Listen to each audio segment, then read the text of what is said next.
ابدا۔ ہم ابھی اس جگہ پر کھڑے ہیں جہاں کے متعلق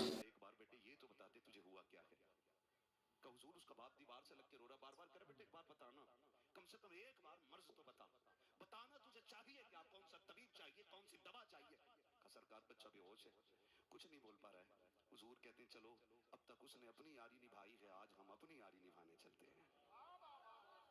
بیٹا کس کا ہے؟ دشمن کا ہے۔ اور حضور کیا کہہ رہے ہیں؟ صحابہ کے بچوں، جی آقا اب تک اس نے اپنی یاری نبھائی ہے، آج محمد اپنی یاری نبھانے جائے گا۔ آقا کدھر؟ کہا اس بچے کی خیر خبر لینے جانا ہے۔ ادھر حضور نے صحابہ میں بات کی، ادھر بچے کی آنکھ کھل گئی۔ اس نے آنکھ کھولی، ایک بار ماں کو دیکھا، ماں جیسی اتنا کام ماں کہتی بیٹے قربان جاؤں، میں تجھ پہ صدقے جاؤں میرے لال، ایک بار اور کہہ دے ماں۔ اس نے پھر کہا ماں، اس نے پھر کہا ایک بار اور کہ کئی دن بعد تیرے منہ سے ماں سنا ہے۔ ماں نے بیٹے کو سینے سے لگایا، شوہر کو کہا جلدی دیکھو۔ بیٹے کو ہوش آ گیا، باپ دوڑ گیا، آ کے کہتا لال تو اکلوتی کمائی ہے، ہمارے گھر کا اکلوتا چراغ ہے، بتانا میرے لال بیماری کیا ہے، بتانا تجھے ہوا کیا ہے۔ بیٹے تو نے کچھ بتایا ہی نہیں اور دنیا سے جانے لگا۔ اس نے کہا باپ کوئی طبیب نہیں چاہیے، کوئی ڈاکٹر نہیں، ابا تمہارا اکلوتا بیٹا ہوں میں، ہاں کہ اگر آج کچھ مانگو مل جائے گا۔ کہا بیٹے مانگنا، اگر جگر بھی مانگے گا نا تو دے دوں گا، باپ ہوں میں تیرا۔ کہا پھر اتنا کرو، طبیب کو نہ بلا کے لاؤ، میرے حبیب کو بلا کے لے آؤ، میرے حبیب کو بلا کے لے آؤ۔ بچے نے جب اتنی بات کی، باپ نے کہا کیا مطلب؟ کہا با مجھے معلوم تھا کہ تم ناراض ہو جاؤ گے، لیکن آج جب جا ہی رہا ہوں نا تو کیوں نہ کھل کے اس کی یاری کا اعلان کروں۔ کہا اگر مجھے کچھ دینا چاہتے ہو نا تو عبداللہ کے لخت جگر کو بلا لاؤ، میں جاتی باری اپنے محبوب کو دیکھنا چاہتا ہوں۔ جب اتنا سنا نا باپ غصے میں آ گیا، دشمن کو بلا رہا ہے۔ ابا تم نے پوچھا تھا نا میں کیوں جا رہا ہوں؟ میں اسی کے عشق میں جا رہا ہوں، میں اس سے عشق کر بیٹھا ہوں اور میں جا رہا ہوں دنیا سے، ابا لانا ہے تو اسے لے آؤ۔ اس نے کہا میں نہیں جا سکتا، بچے نے رو کے کہا تھا، معلوم تھا نہیں جائے گا، مجھے پتا تھا آپ کی دشمنی ہے۔ پھر اس نے رو کے کہا تھا یار میں نہیں چل سکتا، آپ تو چل سکتے ہو نا۔ کہ جب تک میں طاقتور تھا تیری چوکھٹ پہ آ کے یاری نبھاتا رہا، آج میں گر گیا ہوں، آج تو آخری بار یاری نبھا کے چلا جا۔ بچہ رو کے اپنے حضور کو آواز دے رہا ہے محبوب آئے نا، آئے نا، آج حال دیکھیں یار کا، آخری لمحہ ہے، جا رہا ہوں، بس ایک بار دیدار کرا دینا، دیدار کرا دینا۔ بچہ گویا کہہ رہا تھا اتنا تو کرم کرنا اے چشم کریم آنا، جب جان لبوں پر ہو تم سامنے آ جانا۔ بچہ کہہ رہا تھا آئے نا ایک بار، آئے نا۔ جب بچے نے تڑپ کے یہ بات کہی نا، ابا کہتا سن چل آنسو پوچھ لے، میں چلا جاتا ہوں، لیکن دشمن ہے یار کہیں ایسا نہیں مجھے بھگا دے۔ بچہ مسکرا کے کہتا ابا وہ میرا یار ہے، میں جانتا ہوں آپ نہیں جانتے ہو۔ کہا میں دشمنوں کا، بجائے نا وہ دشمنوں کو گلے لگانا جانتے ہیں، آپ جائیں نا۔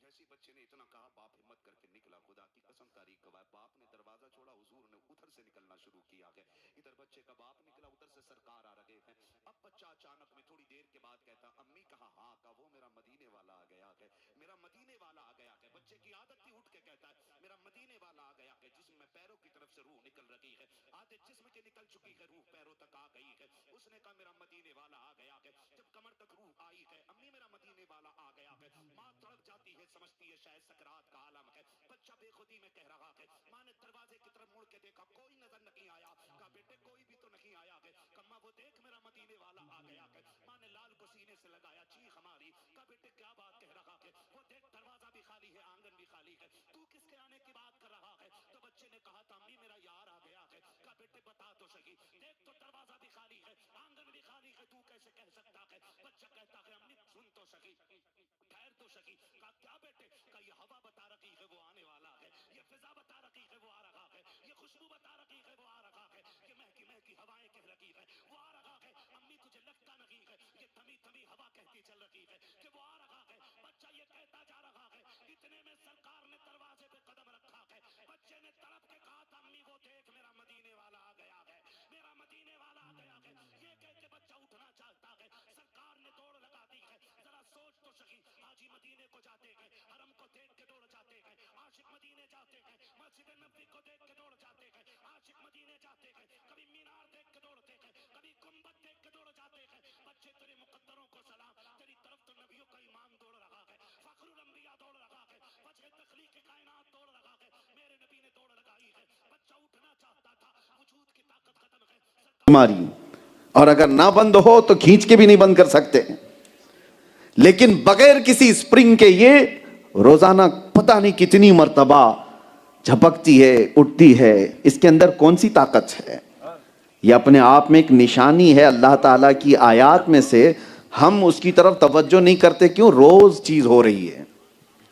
جو چیز ہیبیٹیٹ ہے, عادت میں آ گئی ہے, وہ انسان کو تعجب نہیں لگتی. شاید ایسی ہی کچھ باتیں ہیں. اولیاء آپ کے ارد گرد فیض خوب لٹا رہے ہیں اور تمہاری نظریں وہاں تک نہیں جا رہی ہیں, دیکھ نہیں پا رہے ہو. اسی لیے کسی نے سچ کہا ہے, نہ پوچھ ان خرقہ پوشوں کو, ارادت ہو تو دیکھ ان کو, ید بیضا لیے بیٹھے ہیں اپنی آستینوں میں. میں لفظ بیابانی سنتا ہوں تو ایک عجیب احساس ہوتا ہے تو جنگل کو کہا جاتا ہے, جنگل کو کہا جاتا ہے, لیکن اللہ والا جس جنگل میں بیٹھ جائے وہ شہر سے بھی بہتر بن جاتا ہے. پھر وہ بیابان لفظ ہی رہ جاتا ہے, حقیقت میں نہیں ہوتا. ان اولیاء کاملین کو اللہ تعالیٰ نے وہ اثر عطا فرمایا ہے, اور بڑا فخر ہے میرے عزیزوں. میں آپ کو آپ کی حیثیت گناتے ہوئے آتا ہوں. سب سے پہلی فخر کی بات یہ ہے کہ اللہ نے انسان بنایا. دوسرے یہ ہے کہ اللہ تعالیٰ نے مسلمان بنایا. تیسرے یہ ہے کہ اللہ نے امت محمدیہ میں بنایا. چوتھے یہ ہے کہ امت میں بھی بہت سارے تگڑم بازیاں ادھر کے ادھر کے ہیں, اللہ نے اس میں سنی بنایا ہے, سنی بنا کر رکھا ہے. میرے عزیزو, اس پر مزید یہ ہے کہ اللہ تعالیٰ نے اولیاء کے ادب کرنے والی جماعت میں رکھا ہے. تم کیٹیگری کے اعتبار سے دیکھا جائے تو چنندہ ہو, ہر چیز میں اللہ تعالیٰ نے تمہیں اٹھا کر کے رکھا ہے. یہ ڈالروں اور ریالوں پر پلنے والی جماعت نہیں ہے, یہ آستانوں کے لنگر پر پوری زندگی گزارنے والی قوم. فخر ہے میں اس بات پر, فخر ہے. عزیزان گرامی وقار, آج تک وہ قومیں وہاں تک نہیں پہنچ سکیں جو پورے ریال کے بھر بھر کر کے بھرمار جس پر ہو رہی ہو. ڈالر جن کے اوپر خرچے کیے جا رہے ہیں وہ ایسے بھی مولوی ہیں باہر سے, چاہے وہ امریکہ سے لانے والے, ایران سے لانے والے یا سعودی سے لانے والے, اپنی اپنی جماعتیں چمکانے کی کوشش کرتے رہے.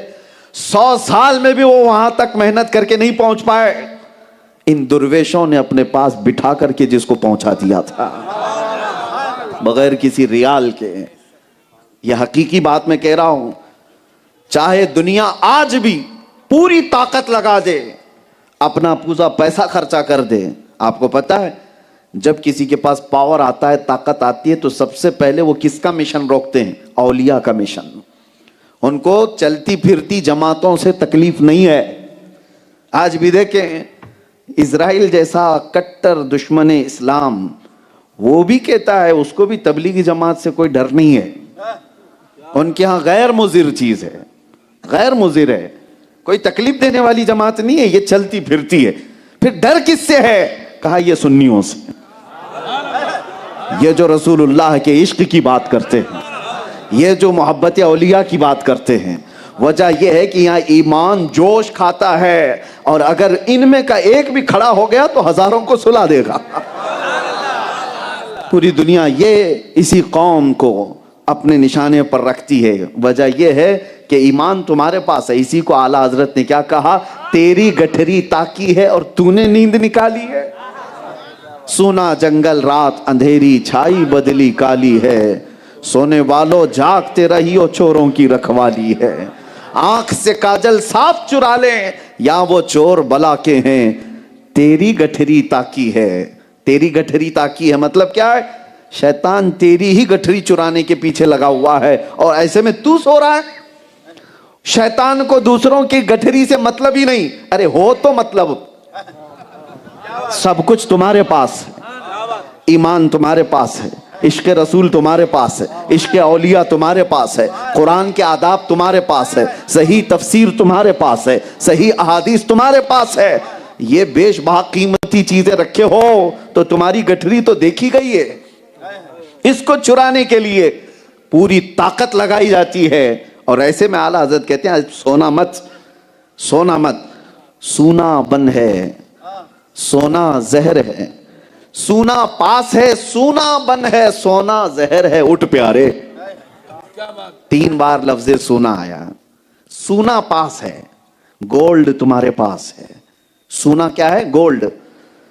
یعنی گولڈ تمہارے پاس ہے, سونا بن ہے, یہی بیابان ہے. یعنی بن کہتے ہیں جنگل کو, ویران جنگل ہے, ایسے میں تمہارے پاس گولڈ رکھا ہوا ہے, اور ایسے وقت میں سونا نیند زہر ہے. اٹھ پیارے, سونا پاس ہے سونا بن ہے سونا زہر ہے اٹھ پیارے. اور اس وقت اعلیٰ حضرت یہ کہتے ہیں تیری گٹھری تاکی ہے اور تو نے نیند نکالی ہے. ہاں, سونا پاس ہے سونا بن ہے سونا زہر ہے اٹھ پیارے. تو کہتا ہے میٹھی نیند ہے تیری متھی نرالی ہے, وہ تو نہایت سستا سودا بیچ رہے ہیں جنت کا, ہم مفلس کیا مول چکائیں اپنا ہاتھ ہی خالی ہے. اے میرے عزیزو, میں آپ سے ایک بات اور عرض کرتے ہوئے یہ تمہیدی باتیں کہہ رہا ہوں کہ اللہ کا کروڑا احسان ہے کہ اولیاء کے آستانوں سے اس نے ہمیں وابستہ رکھا ہے. دعا بھی یہی کرو کہ قیامت تک ہماری نسلیں ان اولیاء کے غلام پیدا ہوں, سر اٹھانے والا نہیں ان کے سامنے, ادب کے ساتھ کھڑے رہنے والا بندہ بنا ہے. سبحان اللہ, سبحان. جن لوگوں نے بھی ان اولیاء کے آستانوں سے دشمنی مولی ہے, وہ حدیث قدسی میں ہے. اللہ کے نبی صلی اللہ تعالیٰ علیہ وسلم نے فرمایا, اللہ کا یہ فرمان, من عادى لی ولیا فقد آذنتہ بالحرب, جس نے میرے کسی ولی سے دشمنی کی میں اس کو اپنے ساتھ جنگ کا اعلان کرتا ہوں. کس کی ہے یہ ہمت جو اللہ سے جنگ کا ارادہ کرے؟ کون ہے جو یہ جرأت رکھتا ہے اللہ سے وہ جنگ کرے؟ میرے عزیزو, آستانے ہمارے جو اولیاء کاملین کے ہیں, اس پر اب ساری دنیا کی نظریں ہیں. ان میں کچھ ٹوپی جبے والے بھی ہیں اور کچھ کفار و مشرکین بھی ہیں, اور دونوں ان آستانوں سے بغض و عداوت رکھنے والے, ان کے دلوں کے اندر ان اولیاء کی دشمنی ہے. اب تو دیکھو اجمیر معلیٰ کی طرف انگلیاں اٹھائی جا رہی ہیں. یہ کہاں کہاں ڈھونڈیں گے؟ جہاں کھودو وہاں کچھ نہ کچھ مل جائے, بس نے ہوتا ہی نہیں ہے.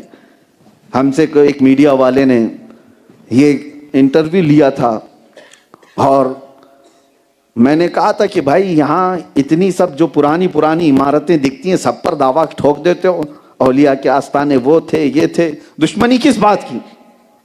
دبئی جاتے ہو وہاں بھی دعوت ٹھوک دو, یہ برج خلیفہ نہیں یہ برجیشور ہے. چاہے ہو سکتا ہے کہیں پر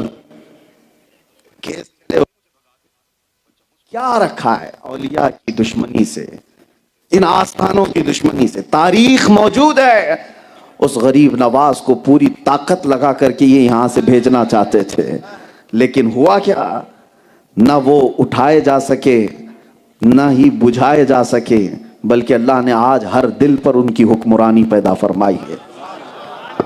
ہاں, اس زمانے میں ایک معاملہ بھی پیش آیا تھا کہ سرکار غریب نواز کو ہر طرح سے تکلیفیں دی جا رہی تھی. اس مرد درویش کو اٹھانے کے لیے جادو کا سہارا, طاقت کا سہارا, لڑکیوں کا سہارا, سب کوششیں ہو گئی تھی. پھر ایک وقت ایک بڑے سادھو کو, بڑے پنڈت کو, پجاری کو, جو جادو کے بہت سارے گر جانتا تھا, اس سے جا کر پیسے والوں نے کہا کہ اس درویش کو یہاں سے نکالو اجمیر سے, کچھ تو کرو. اور سب نے جب کہا تو وہ بڑا سنیاسی رہا ہے, بہت پڑھا لکھا, اور تاریخ میں اس کا نام بھی رام دیو بتایا گیا. ایک آنکھ والا نہیں, پرانا والا. اور اس وقت اس سے جا کر کے کہا گیا تو اس نے اپنے چیلوں کو جمع کیا, 500 چیلوں کو. کہا چلو اس درویش کو میں ابھی منتر ایسے سکھاؤں گا کہ وہ نکل کے بھاگے گا یہاں سے. منتر سکھا کر کے لایا گیا تھا. اس وقت سرکار غریب نواز انا ساگر کی ایک جھوپڑی میں رہ رہے تھے, خیمے میں. چند خدام تھے. آپ کے ایک خادم آئے اور کہا کہ حضور غضب ہو گیا, بڑی جماعت آئی ہوئی ہے منتر پڑھتے ہوئے, کچھ منتر وہ لوگ سیکھ کر کے آئے, سنا ہے کہ بڑا جادو کریں گے اور ہمارا سب یہاں سے نکال دیں گے. سرکار غریب نواز نے کیا کہا, لا تحزن ان اللہ معنا, گھبرا مت اللہ ہمارے ساتھ ہے. یہ پاورفل جملہ ہے, سنیو ہمیشہ یاد رکھو, کوئی ہو یا نہ ہو ہمارے ساتھ, اللہ ہمارے ساتھ ہے. یقین رکھو اللہ ہمارے ساتھ ہے. آج کی جتنی بھی پھونکوں سے بجھائی جانے والی طاقتیں ہوں یا حکومتیں ہوں، یہ چند دنوں کی بات ہو سکتی ہے، اور پھر میں اپنے جملے میں کہوں تو کچھ دیر کی بات، باقی کا بولنے کی ضرورت ہی نہیں.